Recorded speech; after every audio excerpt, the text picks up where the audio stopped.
Praise the lord. దేవునికి స్తోత్రం. మీ అందరికీ ప్రభువైన యేసుక్రీస్తు నామములో వందనాలండి. కొంత సమయం దేవుని వాక్యాన్ని మనందరం విందాం. ఎఫెసీ పత్రిక 4వ అధ్యాయం. ఎఫెసీ పత్రిక 4వ అధ్యాయం 30వ వచనాన్ని చదువుకుందాం. దేవుని పరిశుద్ధాత్మను దుఃఖపరచకుడి. దేవుని పరిశుద్ధాత్మను దుఃఖపరచకుడి. విమోచన దినము వరకు ఆయన యందు మీరు ముద్రింపబడి ఉన్నారు. ఆయన యందు మీరు ముద్రింపబడి ఉన్నారు. ఆమేన్. హల్లెలూయా. ప్రియులారా, గమనించండి. గడిచిన కొన్ని వారాలు నేను మీతో పరిశుద్ధాత్మ దేవుని యొక్క సాదృశ్యాలు గురించి నేను మీతో మాట్లాడుతూ వస్తున్నాను. ఇంచుమించు ఇది పరిశుద్ధాత్మ సాదృశ్యంలో ఇది 10వ విషయం. ఆమేన్. పరిశుద్ధాత్మ దేవుడు దేనికి పోల్చబడి ఉన్నాడు, దేనికి గుర్తుగా ఉన్నాడు అన్న విషయాలు నేను మీతో మాట్లాడుతూ వస్తున్నాను. గాలికి పోల్చబడి ఉన్నాడని, అగ్నికి పోల్చబడి ఉన్నారని, నీటికి పోల్చబడి ఉన్నాడని, మేఘానికి పోల్చబడి ఉన్నాడని, ఆయన ఒక వ్యక్తికి పోల్చబడి ఉన్నాడని, పావురమునకు పోల్చబడి ఉన్నాడని, ఆయన తైలమునకు పోల్చబడి ఉన్నాడని, ఆయన దుప్పటికి పోల్చబడి ఉన్నాడని, ఈ విధంగా అనేక విషయాలు లేఖనాల్లోంచి తీసి నేను మీతో మాట్లాడుతూ వచ్చాను. ఆమేన్. ఈరోజు మరొక విషయాన్ని చెప్పి ఈ యొక్క పరిశుద్ధాత్మ యొక్క సాదృశ్యములు గురించినటువంటి అంశాన్ని, ఆ సందేశాన్ని నేను ముగిస్తాను. చూడండి, పరిశుద్ధ గ్రంథమైన బైబిల్లో మనం చదివినటువంటి రీతిగా అందరూ కూడా బైబిల్ తీసి చక్కగా వాక్యాన్ని గమనించండి. అక్కడ రాయబడిన మాట, దేవుని పరిశుద్ధాత్మను దుఃఖపరచుకుడి. విమోచన దినం వరకు మీరు ఆయన యందు ముద్రింపబడి ఉన్నారు. ఆమేన్. విమోచన దినం వరకు ఆయన యందు మనం ముద్రించబడి ఉన్నామంట. ఈరోజు మరొక విషయం మనం చూస్తున్నాం. పరిశుద్ధాత్మ దేవుడు ఒక ముద్రకు పోల్చబడి ఉన్నాడు. ఆమేన్. చెప్పండి, దేనికి? ముద్ర అనండి అందరూ. ముద్ర, చెరగని ముద్ర. ముద్రకు పోల్చబడి ఉన్నాడు.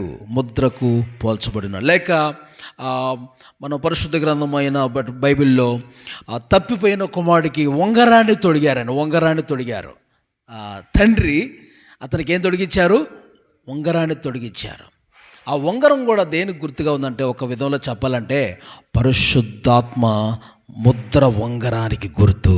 ఆమేన్. హగ్గీ గ్రంథంలో ముద్ర ఉంగరంగా నేను చేతునంటే, ఆ ఉంగరం అనేది అధికారానికి సూచన, ప్లస్ దేవుని ఆత్మకు కూడా మరొక కోణంలో సూచనగా ఉంది. ముద్ర రాజు యొక్క ముద్ర.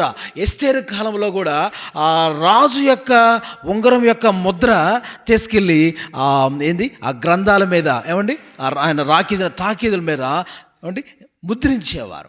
అది అమలైతే ఇంక అది నెరవేరిపోద్ది అనమాట అండి. ఆమేన్. ఆ రాజుగారి ముద్ర కనుక అది అమలుపరచాలి. ఆ విధంగా ఏదైనా చేశారు. ఎందుకంటే ఇది ఎవరి ముద్ర? రాజు ఉంగరపు ముద్ర. ఆమేన్. కాబట్టి ముద్ర అనేది పరిశుద్ధాత్మకును అధికారానికి సూచనగా ఉంది. ఆమేన్. గమనించండి ప్రియులారా. ఓకే, నేను అవన్నీ చెప్పాలనుకోవట్లేదులే, కానీ పరిశుద్ధాత్మ దేవుడు ముద్రకు పోల్చబడి ఉన్నాడు. ఆ పరిశుద్ధాత్మను ముద్ర గురించినటువంటి చాలా ప్రాముఖ్యమైన విషయాలు మనం నేర్చుకుందాం. ఇక్కడ రాయబడిన మాటగా చూస్తున్నాం, పరిశుద్ధాత్మను దుఃఖపరచుకుని విమోచన దినం వరకు ఆయన యందు మీరు ముద్రింపబడ్డారు. ఎప్పుడు వరకంట? విమోచన దినము వరకు. అందరూ చెప్పండి, విమోచన దినము వరకు ఆయన యందు మీరు ముద్రించబడ్డారు. విమోచన దినం ఏంటండి? మనకి ఇంకా విమోచన ఒకటి జరిగింది కానీ ఒకటి జరగల. ఆమేన్. ఆత్మకు రక్షణ వచ్చింది, ఆత్మ విమోచన మనకు కలిగింది, కానీ దేహానికి విమోచన ఇంకా మనకు కలగలేదు. అర్థమైందా? దేహానికి విమోచన ఏంటండి? ఈ మట్టి శరీరము, పాప శరీరముతో మనం పరలోక రాజ్యాన్ని స్వతంత్రించుకోమని మొదటి కొరింథీ పత్రిక 50 అధ్యాయంలో ఉంటుందన్నమాట. మహిమా శరీరం మన మీదకి దిగొస్తుంది. ఆ మహిమా శరీరం మన కన్ను మూసి కన్ను తెరుసు లోపల నేను మీకు మర్మం చెప్పుచున్నాను. కన్ను మూసి కన్ను తెరుచు లోపల మనం మార్పు చెందుతాము. మనకు మహిమా శరీరం వస్తుంది. ఈ మట్టి శరీరం పాప శరీరం ఇక్కడ విడుదల పొందుతుంది.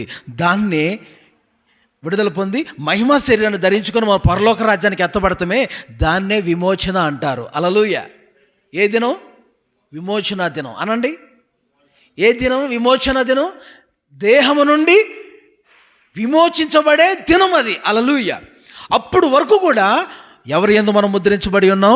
పరిశుద్ధాత్మ యందు మనం ముద్రించబడ్డాము. హల్లెలూయా. అది పరిశుద్ధాత్మ యందు మన మట్టి శరీరం పాప శరీరం ఈ లోకంలో విడిచిపెట్టబడి మహిమా శరీరం వచ్చే వరకు ఈ లోకంలో ఏమండి మనం ఉంటూ ఉండగా ఆ పరిశుద్ధాత్మ అనే ముద్ర చేత ముద్రించబడుతున్న వారుగా ఉన్నాం. ఆ రిఫరెన్స్ ఒకసారి చూద్దామా? మొదటి కొరింథీ పత్రిక 15వ అధ్యాయం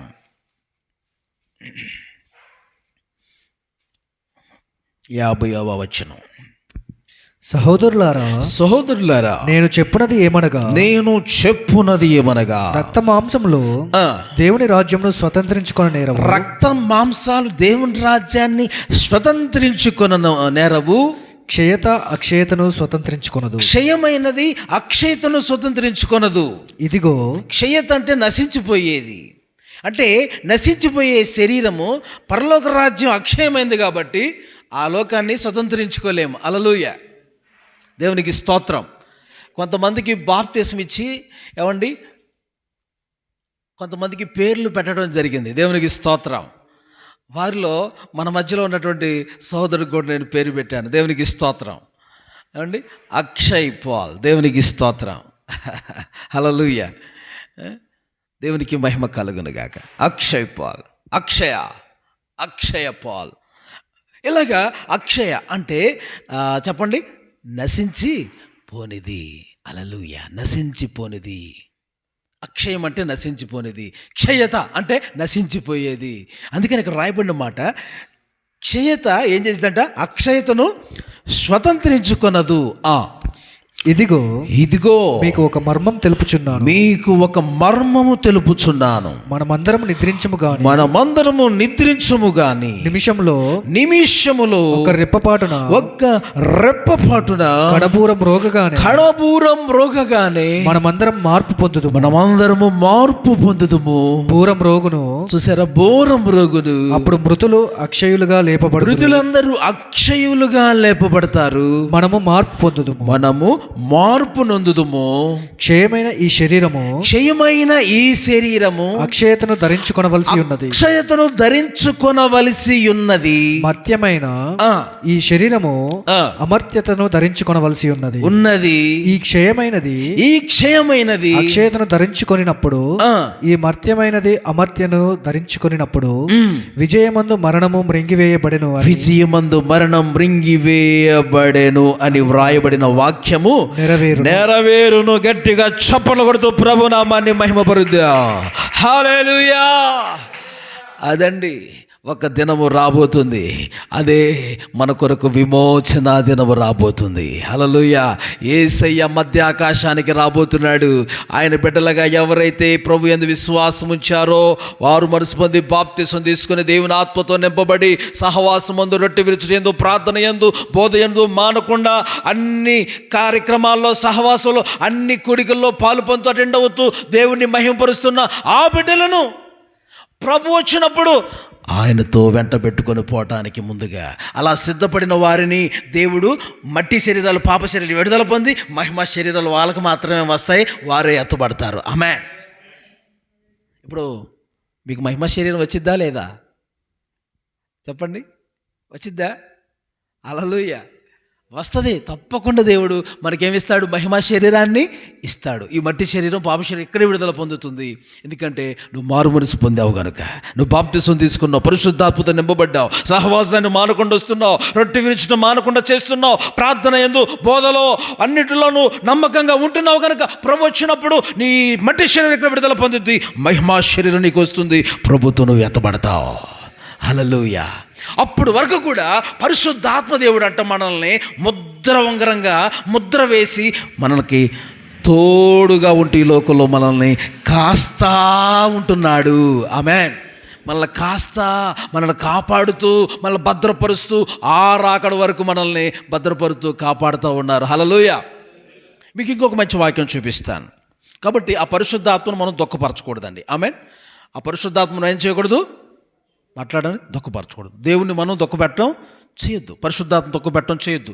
ఎప్పుడు ఆయన దుఃఖపడతాడంటే అక్కడ పైన రాయబడింది, మనం దొంగిలిస్తే ఆయన దుఃఖపడతాడంట. ఏం దొంగిలిస్తున్నారు? ఎఫెసీ పత్రిక అక్కడే మనం ఒకసారి చూడగలుగుతాం. 4వ అధ్యాయం 25వ వచనంలో, మనము ఒకరికొకరం అవయవములై ఉన్నాము గనుక మీరు అబద్ధమాడుట మాని, అదిగో ఒకరికొకరు అవయవములై ఉన్నా గనుక అబద్ధమాడటం మానేయాలి. ప్రతివాడును తన పొరుగువానితో సత్యం మాట్లాడే. ఒకవేళ అలా చేయకపోతే దేవుడు అంటండి దుఃఖపడతాడు. పరిశుద్ధాత్మ దుఃఖపడిద్ది. ఆమేన్.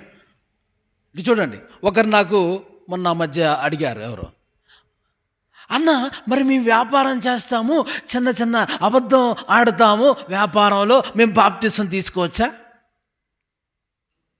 అని అడిగారండి నన్ను. నేను అన్నాను, వ్యాపారం అంటే సహజంగా కొంచెమన్నా లాభం చూసుకోకుండా చేసుకుంటారా, అది అబద్ధం ఎందుకు అవుతుంది అని చెప్పిన నేను. ఆమేన్. హల్లెలూయా. ఏమంటే వ్యాపారం తగినంత మనం మీరు తెచ్చుకున్న దానికి తగినంత మీరు కొంత కష్టపడుతున్నారు కనుక, ప్రయాసపడుతున్నారు కనుక కొంత లాభాన్ని ఆశించి మనం వ్యాపారం అనేది చేసుకుంటారు కదమ్మా. దాని గురించి దేవునికి అడ్డు, బాప్తిసం తీసుకోవడానికి అడ్డు ఏం లేదు. మరీ ఎక్కువ ఆశించకుండా మనం చెప్పండి, మరీ ఎక్కువ ఆశించారనుకో రెండోసారి వ్యాపారానికి రానిరండోయ్. అవునా కదా అన్నా? బాగా ఎక్కువ మనం ఆశపడి ఎక్కువ చెప్పేశారనుకోండి, చెప్పేస్తే రెండోసారి వ్యాపారానికి వచ్చినప్పుడు మన దగ్గర సామాన్లు కొంటారా అండి? అమ్మో, ఆ అమ్మ బాగా చెప్పి రేటో చెప్పేసి ఇంకోసారి. అలానే మీరు మినిమము ఎంత చెప్పాలో మీకు ఐడియా ఉంటుంది కాబట్టి మీరు అంత చెప్తారు. ఆమేన్. అవునా కదా అన్న? ఎంత చెప్పాలో మీకు కొంత చూసుకొని చెప్తారు కాబట్టి వాళ్ళు కూడా అర్థం చేసుకుంటారు. Praise Lord. కాబట్టి అబద్ధం అనేది, ఆ విషయంలో అబద్ధం చెప్పడం అనేది కాదు. నువ్వు లాభాన్ని, ఎవరైనా కష్టపడి లాభాన్ని ఆశిస్తారు కదా. కాబట్టి ఒకరికొకరు అవయవములై ఉన్నారు కనుక అబద్ధమాడుట మాని ప్రతివాడు పొరుగువారితో ఎలా మాట్లాడంటే సత్యము మాట్లాడవలెను. ఆమేన్. అలా చేసినప్పుడు దేవుని ఆత్మ మనల్ని బట్టి సంతోషించింది. లేదా అబద్ధం ఆడితేనంటే దుఃఖపడుతుందంట దేవుని ఆత్మ. తర్వాత 26 వచనం, కోప్పడుడి గాని పాపం చేయకుడి. ఆమేన్. చూస్తున్నారు మీ బైబిల్ అందరూ చూస్తున్నారండి? రెండోది ఏం చేయకూడదు? దేవుని ఆత్మ దుఃఖపడకుండా ఉండాలంటే, ఒకటి అబద్ధం అనేది మన నోటమ్మటి రాకుండా చూసుకోవాలి. రెండోది ఏం చేయాలి? కోపపడకుండా అంటే కోపం రాదండి, మనిషివే కదా మనం. కోపం రాదా అండి? వచ్చిందండి. ఏం చేస్తే కోపం రావాలండి? ఏదన్నా తప్పుంటే మాట్లాడండి. ఇటు చూడండి నా వైపు. ఏమన్నా తప్పుంటే మనకు కోప్పడాలండి. ఏదైనా తప్పు చేశారు, పిల్లలు తప్పు చేస్తే ఏం చేస్తామండి? తప్పు చేస్తే కోపడతాం. నీకు ఊరికే కోపం అవుతుంది అనుకో, అది ఏంటది? సైతానే. అదేం చెప్పండి? ముఖం మీదే కనబడుతుందండి వాళ్ళ కోపం. ముఖం మీదే కనబడి షటపట్లాడుతూ ఉంటుంది ముఖం మీద. కొంతమంది అంటే వాళ్ళల్లో ఎవరు కనబడుతున్నారు? కోపిస్తే ఎవడు? సైతాన్. ప్రేమతో ఉండేవాళ్ళు ఎవరు? యేసయ్య. హల్లెలూయా. ఎల్లప్పుడూ దేవుని బిడ్డల ముఖాల్లో సంతోషం ఉండాలి. దేవునికి స్తోత్రం. ఎల్లప్పుడూ ఒకలాంటి ప్రేమ, ఆనందంతో వాళ్ళ ముఖం కలకలలాడుతూ ఉండాలి. దేవునికి స్తోత్రం. హల్లెలూయా. బాధలో కూడా వాళ్ళు సంతోషంగా ఉంటారు దేవుని బిడ్డలో. ఆమేన్.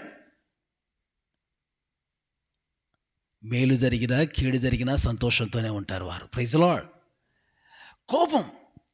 కోపం అనేది దేవుని నీతిని నెరవేర్చదు. ఇక్కడ అన్నాడు కోప్పడండి, తప్పు చేస్తే కోప్పడండి. కానీ పాపం చేయకండి, కోప్పడి చంపుకునేదాకా పోకండి అని అంటాడు. అంతేనండి? కోపం ఏం చేద్ది? కోపం ఏం చేద్దండి? నరహత్యకు మూలం ఏంటి చెప్పండి? కోపంతో చంపాడంట. ఎవరైనా బైబిల్లో కయ్యూను హేబేలుని చంపాడనమాట. చూసారా? ఎందుకు చంపాడు? కోపం పడ్డాడు ఫస్ట్. ఆ కోపం ఏం చేసింది? తన తమ్ముడిని కొట్టి చంపేలాగా చేసిందండి. చూసారా? కోపమే నరహత్యకు కారణమైంది. కోపడ్డు కానీ పాపము చేయకండి అన్నాడు. దేవుని నీతిని నెరవేర్చదు. ఊరికూరికినే మనం కోప్పడకూడదు. దేవుని బిడ్డలైన వాళ్ళు ప్రేమ అనురాగాలు కలిగి ఉండాలి. ఫ్యామిలీ, కుటుంబంలో కూడా ఫ్యామిలీగా సంతోషంతో భార్యాభర్తలు, పిల్లలు అందరూ కలకల్లాడుతూ సంతోష సమాధానంతో ఉండాలి. ఆమేన్. ఎక్కడ కోపానికి, సైతానికి మనం చోటు ఇవ్వకూడదు. ఆమేన్. ఇవ్వకూడదు. మీరు జాగ్రత్త పడాలని తెలియచేస్తున్నాను. సూర్యుడు అస్తమించే వరకు మీ కోపం నిలిచి ఉండకూడదు. ఆమేన్. ఎప్పుడు దాకంట? ఒకళ్ళు చిన్న మాట వరుసగా ఏదన్నా మాట్లాడుకుంటారు. కొంతమంది మాట వరుసకి ఏదన్నా ఫ్యామిలీ అయిన తర్వాత ఏదో విషయంలో సందర్భంలో ఏదైనా కోపడి ఏదన్నా మాట్లాడుకున్నారనుకోండి, మళ్ళా ఏమో సూర్యుడు అస్తమించే లోపే మరలా సమాధానపడి మంచిగా ఎవరో ఒకళ్ళు తగ్గాలండి. నా భార్య తగ్గాలి, నేనెందుకు తగ్గుతా? ఆయనే తగ్గాలి, నేనెందుకు తగ్గుతా? నో, అలా ఉండొద్దండి. అలా మనం దేవుని బిడ్డల లక్షణం కాదు. ఆమేన్. ప్రేమ కలిగి ఉండాలి. కోపం అనేది మనలో రాకుండా చూసుకోవాలి. ఆ కోపము దేవుని నీతిని నెరవేర్చదని యాకోబు పత్రికలో అంటాడు. కాబట్టి కోపమునకు చోటు ఇవ్వకండి. తప్పు చేస్తే తప్పనిసరిగా కోప్పడండి. తప్పు చేస్తే గట్టిగా గద్దించండి, వీలైతే కొట్టండి. తప్పు చేస్తే ఏం చేస్తే? తప్పుంటే. తప్పు లేకుండా కోప్పటం అలా చేయటం మంచిది కాదు, వాక్యానుసారం కాదు.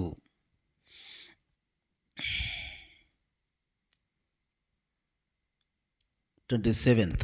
అపవాదికి చోటు ఇయ్యకుడి. దొంగిల్లు వాడు ఇక మీదట దొంగిల్లక. అలా చేస్తే మనం ఎవరికి చోటు ఇచ్చినట్లు? అపవాదికి మనం చోటు ఇచ్చినట్లే. చెప్పండి, ఎవరికి చోటు ఇచ్చినట్టు అండి? ఇప్పుడు నువ్వు అబద్ధం ఆడితే మన దొంగిలి ఏందది? ఇంకోటి కోపపడితే మనం ఎవరికి చోటు ఇచ్చినట్లు? అపవాదికి చోటు ఇచ్చినట్లే కదా. చోటు ఇచ్చినట్లే. అపవాదికి చోటు ఇవ్వకండి, జాగ్రత్తగా ఉండండి. 3వది, దొంగిలిల్లు వాడు ఇక మీద దొంగిలిలక. అక్కరగల వానికి పంచిపెట్టుటకు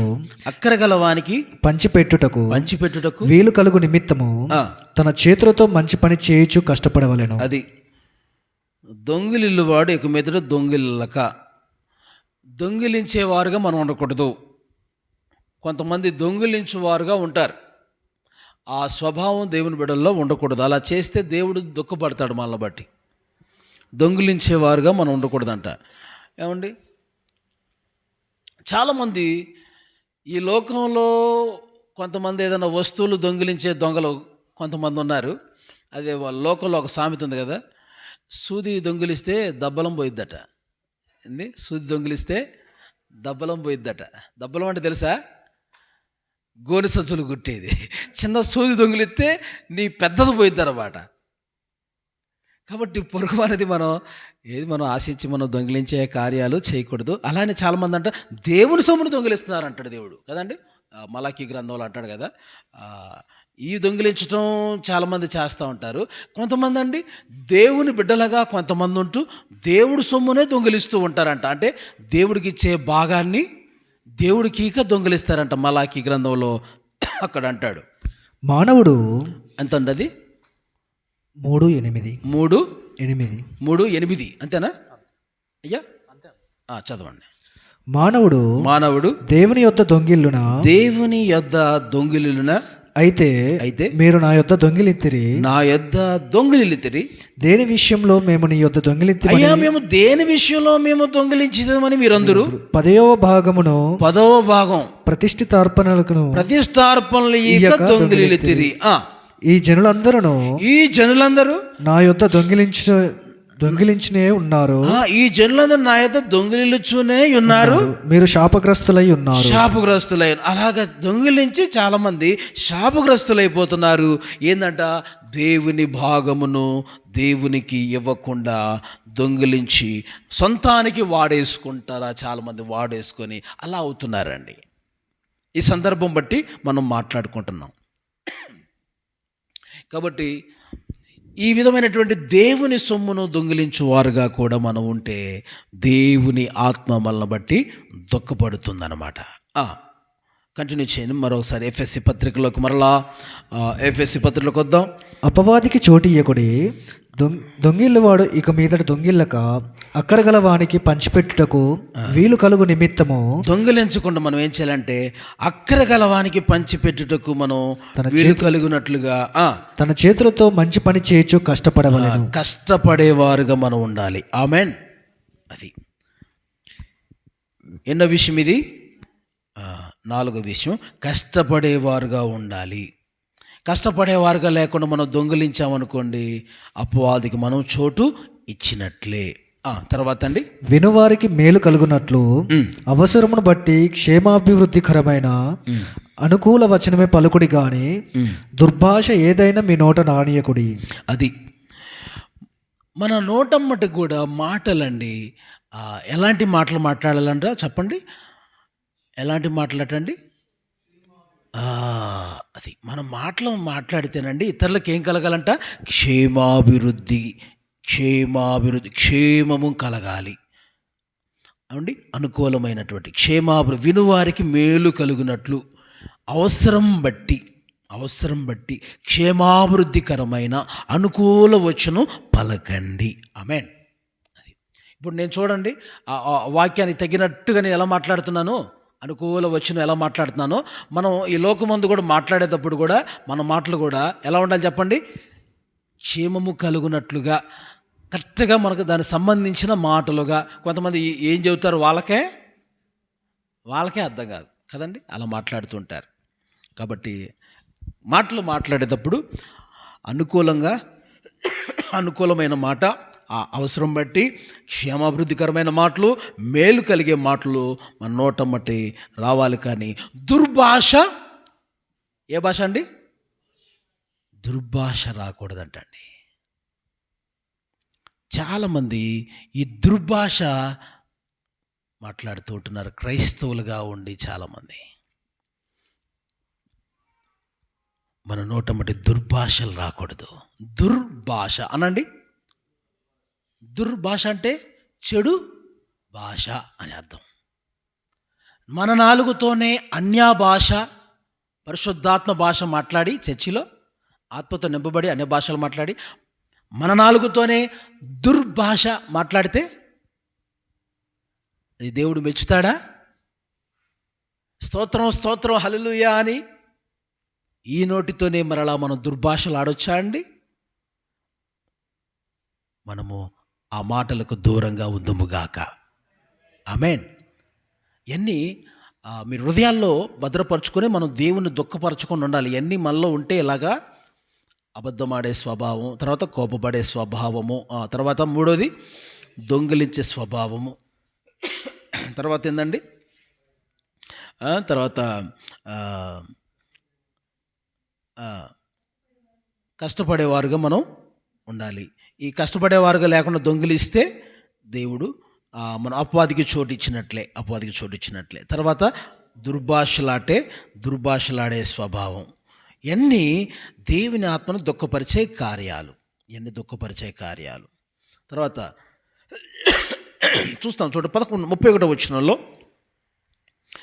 సమస్తమైన ద్వేషం, కోపం, క్రోధం, అల్లరి, దూషణ, సకలమైన దుష్టత్వం మీరు విసర్జించండి. ఇవన్నీ కూడా విసర్జించాలి.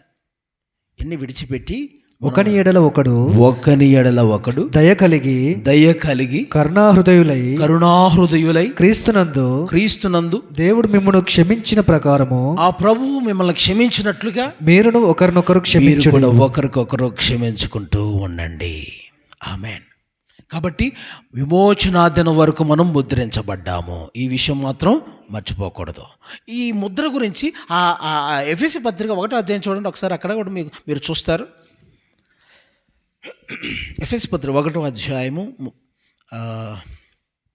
14వ వచనం. దేవుని మహిమకు కీర్తి కలుగుటకై 13 నుంచి చదువునన్నా. మీరును సత్యవాక్యమును అనగా మీ రక్షణ సువార్తను విని క్రీస్తునందు విశ్వాసముంచి వాగ్దానం చేయబడిన ఆత్మచేత మీరు ముద్రించబడ్డారు. ఆమేన్. దేవుని విశ్వాసంతో దేవుని వాక్యాన్ని విని మనం విశ్వాసం కలిగి దేవుని నమ్మిన వారమై బాప్టిజం తీసుకున్న తర్వాత దేవుడు మనకు వాగ్దానం చేయబడిన ఆత్మను దేవుడు మనకి ఇచ్చాడు. ఆ ఆత్మ చేత మనం ముద్రించబడ్డాము. ఆ దేవుని ఆత్మ ఎలాగా మనకి ఇవ్వబడిందో, ఆ ఆత్మ ద్వారా ఏం కలుగుతుందో మనం ఆశీర్వాదం ఇక్కడ చూస్తాం. కింద వచ్చిన చదువు. దేవుని మహిమకు కీర్తి కలుగుటకై ఆయన సంపాదించుకొనిన ప్రజలకు విమోచన కలుగు నిమిత్తము ఈ ఆత్మ. చూసారా, మరలా ఇక్కడ మనం చూస్తున్నాం. ఆయన సంపాదించుకొనిన ప్రజలకు అన్న మాటకు పుట్టినట్లో సొత్తైన ప్రజలకు అని రాయబడి ఉంది. ఓకే, సొత్తైన ప్రజలకు విమోచనం కలుగు నిమిత్తము ఈ ఆత్మ మన స్వాస్థ్యమునకు సంచకరువుగా ఉన్నాడు. ఆమేన్. ఏంటి సంచకరువు? మన స్వాస్థ్యం ఏది? పరలోక రాజ్యం మన స్వాస్థ్యం. అక్కడ చేరటానికి పరిశుద్ధాత్మ దేవుడు ఎలా ఉన్నాడంట? సంచకరువుగా ఉన్నాడు. అంటే అర్థం ఏంటంటే భయానాగా ఉన్నాడు. హల్లెలూయా. హామీగా ఉన్నాడు. దేవునికి స్తోత్రం చెప్పండి. ఒక భూమిని కొనేటప్పుడు మనం ఏం పెడతాం? భయాన పెడతాం. ఎందుకని? అది ఎవరిది? అప్పటి నుంచి మనది. హల్లెలూయా. అలానే పరలోక రాజ్యం అనే స్వాస్థ్యాన్ని మనం సంపాదించుకోవడానికి ఇప్పుడు మనకి ఏమి ఇచ్చాడు దేవుడు? పరిశుద్ధాత్మ. అనండి, పరిశుద్ధాత్మనే హామీ భయానాగా మనకిచ్చాడు. ఒక టిక్కెట్ అనుకోవాలి మనం, లేకపోతే ఇంకో మాట చెప్పుకోవాలంటే, ఇప్పుడు మనం వేరే ప్రాంతానికి మనం వెళ్ళాలంటే ఏం తీసుకోవాలి? బస్సులో టిక్కెట్ తీసుకోవాలి. టిక్కెట్ లేకపోతే బయటికి తోసేస్తారు అండి కదా. కాబట్టి అలాగనే మనకి భయానగా హామీగా పరిశుద్ధాత్మ సంచకరువుని ప్రభు మనకిస్తూ ఉన్నాడు. ఇదే వాక్యాన్ని మీరు కొరింథీ పత్రికలో కూడా చూస్తారు. కొరింథీ పత్రిక 2వ కొరింథీ పత్రిక 2వ కొరింథీ పత్రిక 1వ అధ్యాయము 22వ వాక్యం. ఆయన మనకు ముద్ర వేసి మన హృదయములలో మనకు ఆత్మ అను సంచకరువును అనుగ్రహించి ఉన్నాడు. హల్లెలూయా. సరే, ఇంకా మీరు ఒక వచనం, పై వచనం కూడా చదువున్నాను. 21వ వచనం. మీతో కూడా క్రీస్తునందు నిలిచి ఉండునట్లుగా మమ్మును స్థిరపరిచి అభిషేకించిన వాడు దేవుడే.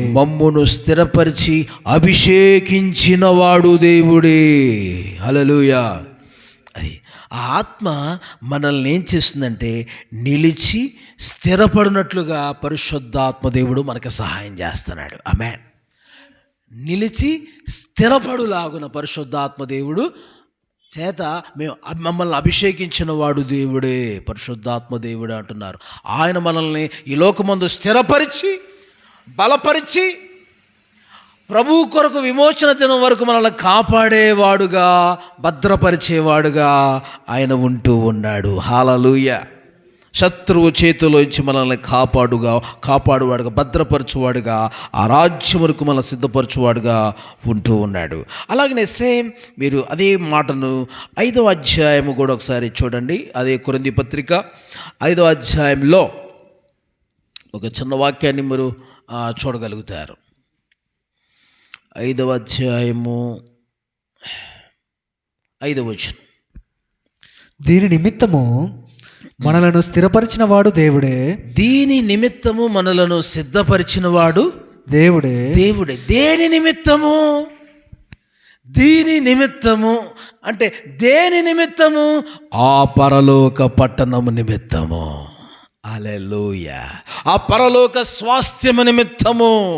భూమి మీద మన గుడారాలు, మన ఇల్లు శిథిలమైపోతాయి, కానీ మన కొరకు సిద్ధపరచబడినటువంటి ఇల్లు పరలోకమందుంది. ఆ ఇల్లు శిథిలము కానిది, పాడు కాని ఇల్లు, దేవుని చేత కట్టబడినది, నిత్యమైన ఇల్లు అది. ఆమేన్. నిత్యమైన నివాసం అది.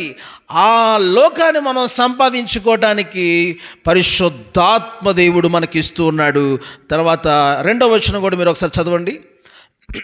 మనము దిగంబరము కాక వస్త్రము ధరించుకొనిన వారముగా కనబడుదుము. కాబట్టి పరలోకం నుండి వచ్చు మన నివాసము దీనిపైన ధరించుకొన అపేక్షించుచు దీనిలో మూలుగుచున్నాము. ఎప్పుడు ప్రభువా నువ్వు వస్తావు, నీతో ఉండాలి, ఆ ఇంట్లో మేము ఉండాలి, ఆ సన్నిధిలో ఉండాలి, నీతో యుగ యుగాలు మేము ఉండాలని మనం మూలుగుచు ఆయన సన్నిధిలో ఉండాలి. 3వ వచనం. ఈ గుడారంలో ఉన్న మనము భారం మోసుకొని మూలుగుచున్నాము. ఈ గుడారం అంటే ఏ గుడారం? మన దేహం అనే గుడారం. ఆమె చెప్పండి, ఏ గుడారం? ఈ దేహం అనే గుడారం. అంతేనా? ఈ దేహం అనేది కూడా ఒక గుడారమే. హల్లెలూయా. గుడారాలు ఎన్నోన్నాయి చెప్పనా? ఇల్లు. 1 మనమే ఇల్లు, 2 పరలోకం ఒక ఇల్లు, దేవుని మందిరం ఒక ఇల్లు. హల్లెలూయా. లేదా? అంతేనా కదా? మన దేహమే దేవునికి ఒక ఇల్లు లాంటిది. 2 దేవుని మందిరం కూడా ఒక ఏ ఇల్లు? ఇది దేవుని ఇల్లు అంటాం. ఏ ఇల్లు? దేవుని ఇల్లు. 3వ ఇల్లు ఏంది? మనం కట్టుకునే ఇల్లు. 4వ ఇల్లు ఏంటి? పరలోకమందు మనకు కట్టబడినటువంటి, దేవుని చేత కట్టబడిన నిత్యమైన ఇల్లు. నిత్యమైన ఇల్లు అది. దేవునికి స్తోత్రం కలుగునుగాక. ఈ గుడారంలో యేసయ్య ఉండాలి. దేవుని సన్నిధినే, దేవుని మందిరం అనే ఇంట్లో మనం గడుపుతూ ఆయన సన్నిధిలో మనం గోజాడుతూ ఉండాలి ప్రభుని. అప్పుడు ఈ లోకమందు మనకి గుడారాన్ని ప్రభు ఇవ్వటమే కాదు, మనకి ఇల్లు ఇవ్వటమే కాదు, ఈ గుడారంతో పాటు పరలోకమందు మనకి అతి శ్రేష్టమైన నివాసాన్ని, గుడారాన్ని, ఇంటిని మనకిస్తాడు ఆయన. హల్లెలూయా. నా సందేశం ముగింపులో ఉంది. 5వ వచనం మీరు చదివినారు కదా ఇందాకలా. దీని నిమిత్తము మనలను సిద్ధపరిచిన వాడు దేవుడే, మరియు ఆయన తన ఆత్మ అను సంచకరువును మనకు అనుగ్రహించి ఉన్నాడు. అది ఆ పరలోక పట్టణ నిమిత్తం మనల్ని సిద్ధపరిచి ఆత్మను సంచకరువును మనకు అనుగ్రహించి ఉన్నాడు. హల్లెలూయా. అదనమాట. కనుక ప్రియులారా, మనం ఆ రాజ్యాన్ని సంపాదించుకోవటానికి విమోచన దినం వరకు మనము ఆ ఆత్మ చేత మనము ముద్రించబడి ఉన్నాము. ముద్రగా పరిశుద్ధాత్మ దేవుడు ఉన్నాడు. హల్లెలూయా. ఆ ముద్రను, ఆ పరిశుద్ధాత్మనే ముద్ర ప్రతి వారు కూడా కలిగి ఉండాలి. దేవుడు వచ్చినప్పుడు చూస్తాడు నీ మీద ముద్ర ఉందా లేదా అని. ఏముందా అని ఆయన వచ్చినప్పుడు చూస్తాడు నీ మీద ఆ పరిశుద్ధాత్మనే ముద్ర నువ్వు కలిగి ఉన్నావా లేదా అని. నిన్ను చూసినప్పుడు నీ మీద ఆ ముద్ర కనబడాలి. స్తోత్రం. ఏ ముద్ర కనబడాలి? పరిశుద్ధాత్మనే ముద్ర నీలో, నీ మీద కనబడాలి.